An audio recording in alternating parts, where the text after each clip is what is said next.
Africa महादेशରେ ଅବସ୍ଥିତ ସାହାରା ମରୁଭୂମି ବିଶ୍ୱର ସବୁଠାରୁ ଉଷ୍ମ ମରୁଭୂମି ଅଟେ। ଏହି ବିଶାଳ ମରୁଭୂମିଟି ପୃଥିବୀର 11ଟି ଦେଶରେ ବ୍ୟାପିଛି, ଯଥା ଆଲଜେରିଆ, ଇଜିପ୍ଟ, ଲିବିଆ, ମାଲି ଓ ନାଇଜର।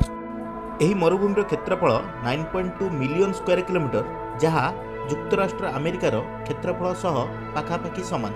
ଏହା ଆଫ୍ରିକା ମହାଦେଶର 31% ଜାଗାରେ ବିସ୍ତୃତ।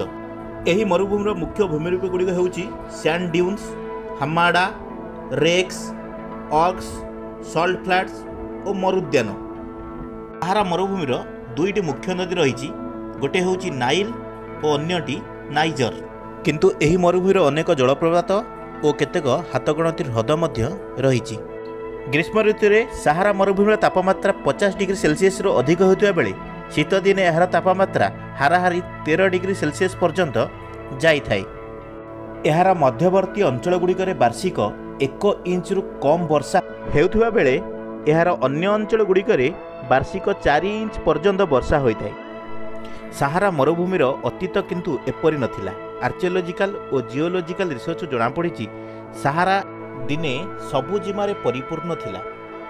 ଆଜିକୁ ପ୍ରାୟ 8000 ତଳର ପୁରାତନ ରକ୍ ଆର୍ଟ ଏହା ପ୍ରମାଣ କରିଛି ଯେ ସାହାରା ମରୁଭୂମିରେ ପ୍ରାୟ 11000 ବର୍ଷ ତଳେ ଏକ ସବୁଜ ଓ ଆର୍ଦ୍ର ସ୍ଥାନ ଥିଲା।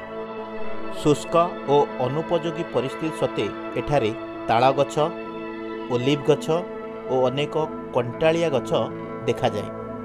ଏହାଛଡ଼ା ଅନେକ ପଶୁ ଯଥା ଓଟ, ଗଜେଲ, ସାହାରାନ ଭାଇପର, ଓଟ ପକ୍ଷୀ, ମନିଟର ଲିଜାର୍ଡ, ଷ୍ଟାକର ସ୍କର୍ପିଅନ୍ ବାସ କରନ୍ତି।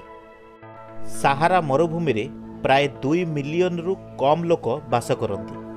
ଏହାର ଆଦିବାସୀମାନେ ସାଧାରଣତଃ ଯାଯାବର ଜୀବନଯାପନ କରନ୍ତି।